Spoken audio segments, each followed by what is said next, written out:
Let's check in with Alyssa now. I think they have the live shot up and can hear us. And if you can, Alyssa, just getting an idea of what you're seeing in that area there.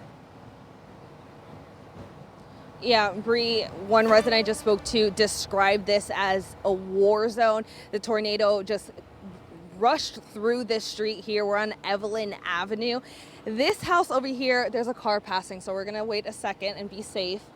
But I'm gonna get Caleb, my photographer. Caleb, can we see the damage to this roof here? This house, half of the roof completely gone. We turn around, Caleb, let's turn around and show where part of that roof ended up in this carport right here, completely like split through this awning here, straight up and down, perpendicular. These residents are now left to clean this up. They're dealing with a lot of damage, not only roofs off, but there are power lines down absolutely everywhere. These residents have been up and cleaning and just really dealing with the aftermath of this tornado for the past few hours now. I just spoke with a resident. She lives a few houses down and her carport awning is completely like rolled back. And there is also a power line that is sitting right underneath it. So no one can get to it at this point because they do not know if the power line is active, if it's dead, what is going on. It doesn't seem like there's any power in the greater area. As we were approaching this area, you could kind of see little by little, you know, the storm damage. You see, okay, here's some debris, here's a little bit of debris, oh, the lights are off. And then as soon as you get closer and closer to this area and these streets, the damage just becomes more apparent. So you can kind of track the path of that storm. Right now, it seems like Evelyn Avenue got much of the brunt of this. We're also told Dixie Avenue got a lot of damage. So in a little bit, we are going to head that way. But residents are just, you can kind of see they look defeated. They're really frustrated. I spoke with a few of them and they said that they had a tornado pretty similar to this back in 2000 when there was a lot of damage. But one resident I spoke to, she says they were just finishing up their repairs from Hurricane Ida. She says the front of her house was pretty much completely torn off. Her house was flooded. And now just a few years later, now this is what they're dealing with. So it's going to be a long road to recovery over here. Caleb, let's walk down a little bit more just to show. It seems like the further you get down towards this end of the street is where the bulk of that damage went through and kind of the impact of this. You can see Caleb turn to see this fence right here completely on the side of the house. Damage, you know, you can kind of see they're starting to clear up the damage and they've started to put it out on the curbs, but pretty much every resident from every house is just out on the street trying to clean up. Again, I feel so bad for these residents. You can kind of see it when I talk to them, and I can feel it. They're really frustrated.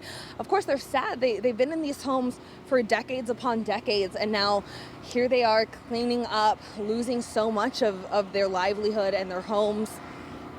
There's a lot of down power lines. So if you are in these neighborhoods, please be careful. We see a lot of injuries and serious injuries, not just in the storm, but a lot of that happens after the storm, in the storm aftermath, because of these down power lines, the flooding and such. So please be careful, especially if you are out clearing your debris and clearing your houses.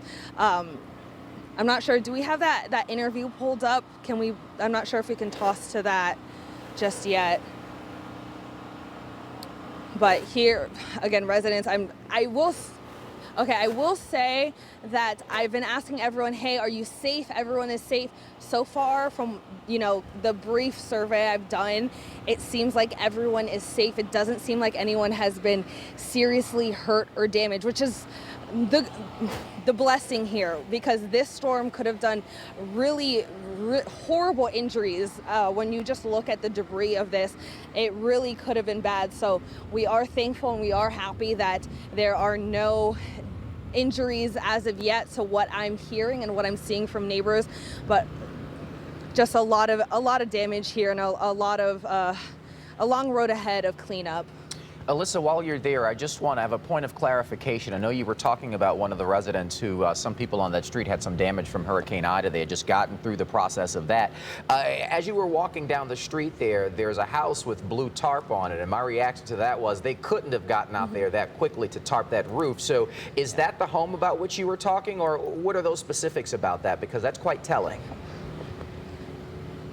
Yeah, Brandon, I have not. This is actually the first time we've been able to get down through this side of the street, just because we were talking, to residents on the other side. So this is actually the first time I've been able to get over here. I don't imagine this tarp is from just this morning. Sure.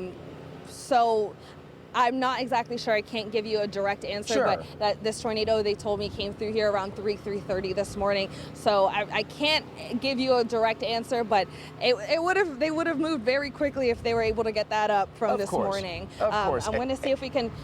Caleb, let's walk down and see if we can get to that carport and show them the damage from the kind of recoiled. Hi, how are you? The recoiled carport here in the awning. Again, a lot of damage here, Brandon. It's really frustrating when you hear, time after time, the destruction that unfortunately happens from Mother Nature. They just dealt with, finished the repairs from Hurricane Ida, and here they are once again. So we're gonna get down to the awning. As you can see, pretty much everyone is outside of their homes here right now. We do thank you, Alyssa and Caleb, our photojournalists. They've been there. If you've got, we'll keep that shot up if you got something else to show us, although we can continue to talk as we do show those pictures, because give you a chance to gather your bearings as you do show us that resident there sweeping up. And yeah, we were pretty sure that that tarp wasn't put up this morning, but again, as we are doing this coverage, one of the things that you do spot when you are live on the ground reporting is what you see, your observations, and that shot itself tells that story of that frustration, perhaps 5 years ago for Hurricane Ida, and now today dealing with issues from what was Arthur. So we're going to keep monitoring that shot from Alyssa. If she's got something else, we'll get back to her, but that's just telling. Yeah.